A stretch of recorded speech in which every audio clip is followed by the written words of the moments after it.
Welcome to We Talk Film. My name is Calvin, and recently I've been on a little bit of a Tarantino marathon, and I thought to myself, what is my favourite Quentin Tarantino movie? That's right, guys, I'm going to be sharing that with you. Now, in my eyes, Quentin Tarantino is one of the best and my favourite director personally in the movie business. Now, he's written and directed about 11 movies, but really and truly he's known for about 9, the 9 big ones. You've got Reservoir Dogs in 1992, Pulp Fiction 94, Jackie Brown 97. You got Kill Bill Parts 1 and 2, they were 2003 and 2004, Inglourious Basterds 2009, Django Unchained 212, Hateful Eight 215, and his latest one, Once Upon a Time in Hollywood, in 2019. Now, my favourite out of those is a movie where the dialogue is absolutely tremendous and amazing. The violence is extreme, as it is in most of his movies, to be honest, and it truly has some iconic scenes. One scene in particular, which I'll talk to you guys about in a bit. The music to me is second to none. It's old school, and I'm an old school guy through and through, and much of the film is actually based in one location, with some flashbacks, used to give further insight into the situation. That's right, my guys, you've guessed it, my favourite movie is Reservoir Dogs. Now, let me start with the greatness that is the cast and the genius that their names are colours of the rainbow, pretty much. You've got Harvey Keitel as Mr. White, Tim Roth as Mr. Orange, Michael Madsen, the great Michael Madsen, as Mr. Blonde, Steve, I think you pronounce his surname as Buscemi, as Mr. Blonde. No, I lie, Mr. Pink, sorry. Edward Bunker as Mr. Blue, Quentin Tarantino, the man himself, as Mr. Brown. Then you got Chris Penn, Nice Guy Eddie, and Lawrence Tierney as Joe Cabot. Now, the fact that we hardly know any of their actual real names is also something great, and that was something new at the time, and the interaction between them is just tremendous. It's excellent. Now, the start of the movie, if you've seen it, if you haven't seen it, it's one you need to go and see. They're all in a coffee shop, sitting around the table, just having a conversation.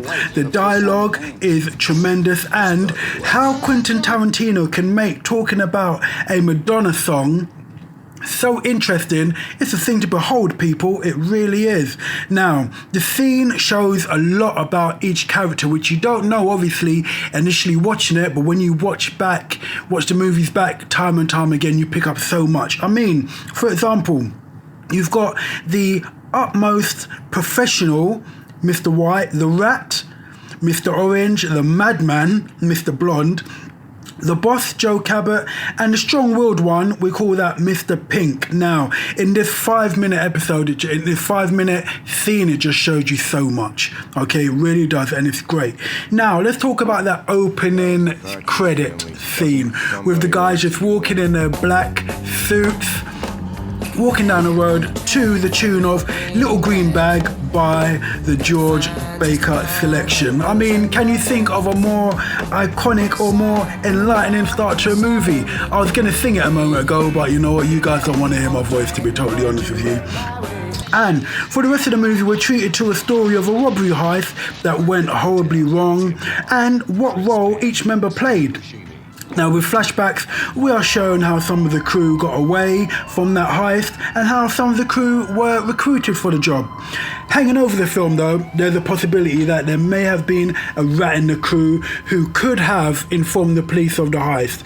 Now, what I like about it is that about halfway through, us as the viewer, we're actually told who this person is.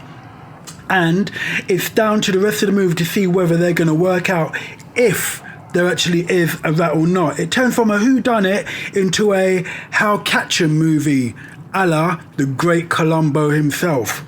Now, apart from the flashbacks, we spend an entire hour in the warehouse with them, just having conversations, them trying to work out different stuff that's going on. It puts you right there with them. You can feel the anger, you can feel the pain, you can feel the claustrophobia in that warehouse, and it's great. Now, Let's talk about that iconic scene, people. You know the one with the dance, the one with the officer, the one with the ear. Now, this scene is absolutely amazing. Even if you've not seen the movie, you probably know about this scene already. That's right. It's the one where Mr. Blonde gives an impromptu dance to Stuck in the Middle of You by Steal His Will whilst cutting off the officer's ear and dousing him in petrol. Now, that is sick and horrible, but it's also hella fun. It's really great. Now, the movie, it culminates in a classic pistol standoff, you know, just like the old Western movies. Four guys not budging, talking about how they feel, how it all went down. And this is the thing that movies are made of. Dare I say, also an ambiguous ending, leaving us to wonder whether somebody actually got away with the diamonds or not. It's great. Now, the movie's not a very long movie, guys. It's about an hour and a half. And what I love about that is that you're thrown straight into the thick of it. It gets on with the movie. There's no hanging about. It's beautiful from the start to finish. And that is why Reservoir Dogs is my favourite movie. I've got to give an honourable shout out though to The Hateful Eight. I love that movie. I should say I like about 3/4 of it, but I think it's amazing. And Pulp Fiction. So tell me, guys, what's your favourite Quentin Tarantino movie? Do you agree with me, or you got something different? Let me know. This is Calvin for We Talk Film.